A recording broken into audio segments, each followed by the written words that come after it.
One of the best things about video games is the level of escapism they provide the player. I mean, having a crappy day at work, why not take out some of that frustration on the buildings of Red Faction Guerrilla? Can't be arsed with the morning commute, why not steal a plane, a boat, and a car, and then slingshot them together in Just Cause 4? Not exactly feeling that outfit you're wearing? Well, first off, you look lovely, so don't put yourself down too much, and also, just create a brand new character exactly as you'd like. All of these features, all of these cool abilities right at your fingertips. It's amazing, right? It's a factor that immerses us in these digital worlds as you start to see your character as an extension of yourself. However, that's not the only way that video games can pull you into their worlds, because the entries on this list provide little purpose, but are amazing examples of when a developer has tried to add a little flourish to their games. I'm Jules, this is WhatCulture.com, and these are 10 pointless yet awesome character abilities in video games. And to help out, I brought along all the other pointless characters of the gaming channel and asked them to pick their own entries. I kid, of course, I'm nothing without them. Number 10. Star Wars Knights of the Old Republic lightsaber twirling. An outstanding example of handling a license with all the power of the Force, Knights of the Old Republic deserves your attention in so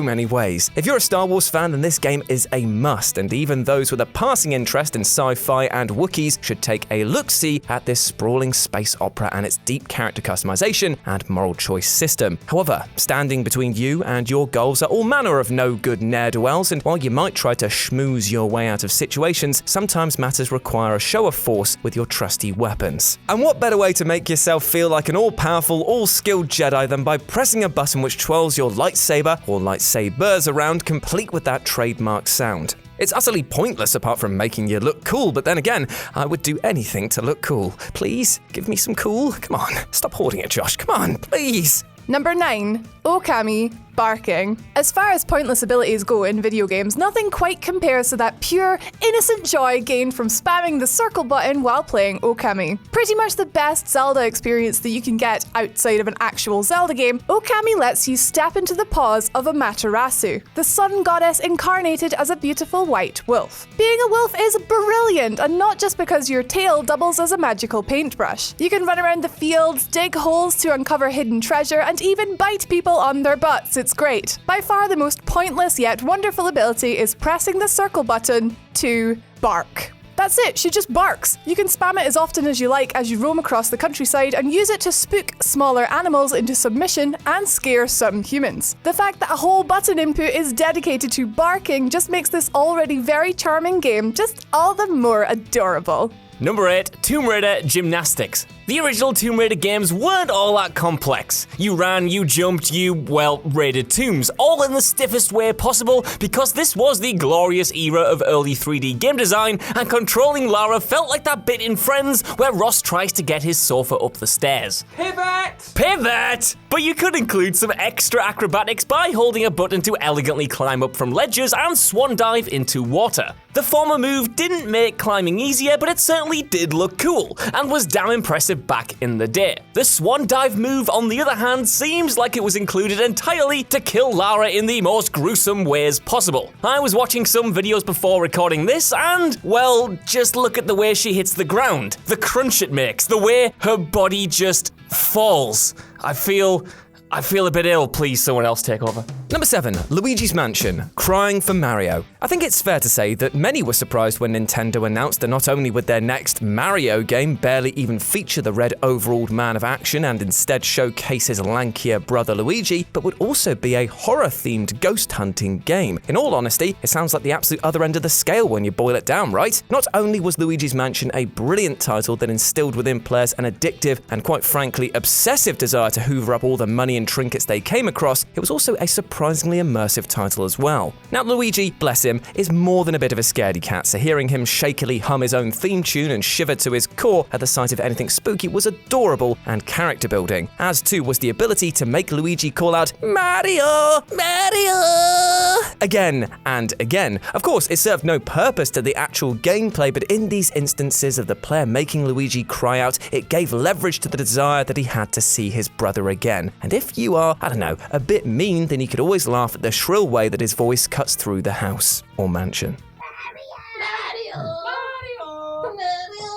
Number 6. Interacting with your adoring public, Marvel's Spider-Man. As an experience that lets you fully inhabit a comic book character, Insomniac's Spider-Man is second to none. But you already know that, and are probably browsing endlessly through your folder of Raimi trilogy memes to keep you going until the sequel comes out. It's okay, I've been there too. But hey, at least we can still relive the magic, and today I'm going to do that by highlighting the ingenious little way Insomniac made their version of New York feel just that little bit more lived in. Spidey's a photographer, and Insomniac gave players the chance to take selfies with different poses all over New York. Further to that, whenever you get tired of swinging through the city, players can jump down to the streets below and interact with your fellow New Yorkers. You can high-five them, wave, do finger guns, and stop for photos, and complain at cabbies going, "Hey, I'm walking here," just like a real friendly neighborhood Spider-Man would. Where'd you get your license? A cereal box? Yeah. Just make sure none of them are actually a thug ready to bump you off though. Nothing worse than posing for a selfie and being stabbed endlessly by a possessed man with a giant sword, believe me. Number 5. Vanquish and Saboteur smoking. Ah yes, it's time for me to once again tell you how brilliant Vanquish is. However, I'm going to stretch my own rules a little, so I've added in another game that lets you char grill your lungs for fun in the form of the Saboteur. But let's begin with the slip and slider thrill rider can't wait to rip out your insider, that is Vanquish, a game so cool that you'll get hypothermia just being near it. As gravel-voiced protagonist Sam Gideon, you tackle a Russian terrorist plot the only way you know how, by shooting at tons until it goes away. However, if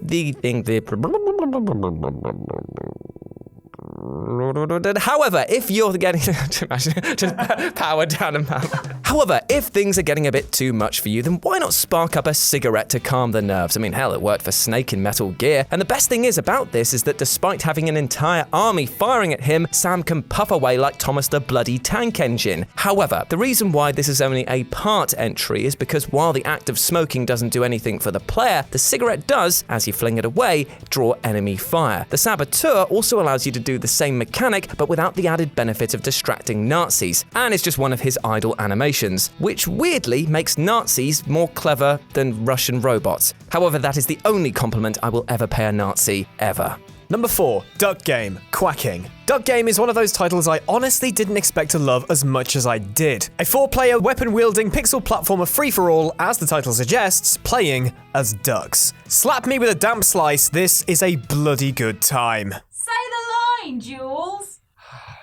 I'm not a duck, I don't like wet bread. Defeating your cohorts in ridiculous arenas with equally ridiculous weapons is an incredible time. From Glocks to shotguns, laser rifles to trombones you can actually play instead of use as a tool of death, Duck Game is one hell of a couch co-op or online multiplayer time. Placing a perfectly pixelated cherry atop this cacophony of bullet holes and feathers is the ability to quack. You are a duck at the end of the day. A single button used for nothing more than quacking at your slain enemies or to mock someone holding a single fire pistol while you hold something reminiscent of a Spartan laser. The devs even went far enough to have different hats have different animations per quack. Completely pointless, sometimes infuriating, yet a wonderful thing to spam when you're top of the leaderboard. 3. Swearing. Overcooked. Is there anything worse than cooking? Whether it's cutting onions that send your eyes into a meltdown, trying to heat up oil that spits burning globules of lava onto your skin, or accidentally setting fire to your oven glove whilst your hand is still inside it trying to rescue a cheese toastie, and yes, that happens to all of us at some point, shut up. Cooking really brings out the worst in us non-domesticated folk. Whilst Overcooked might look like a cute little cooking mama moment in a lovely pastel universe, it doesn't shy away from these horrors of kitchen life. Timing a burger to crisp just right is just as hard in reality as it is in space, evidently. And you know what? Your poor little avatar needs to let off some steam as much as anyone else in the hellscape of a kitchen. So where better to take inspiration from than noted chef and celebrated wordsmith, Gordon Ramsay himself. Building in a button that allows you to send out a stream of symbolic expletives makes Overcooked both painfully relatable and incomprehensibly cathartic. Don't tell me you've never snapped and called a bowl of soup a cunt.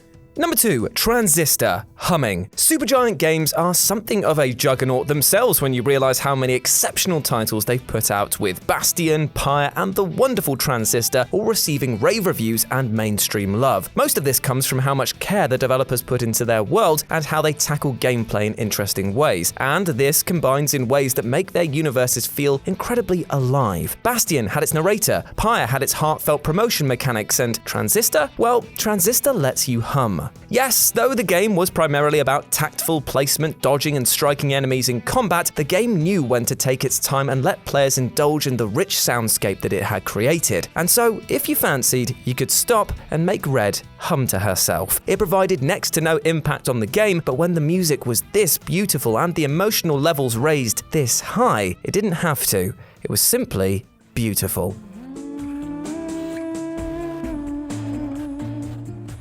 At number 1, A Boy and His Blob.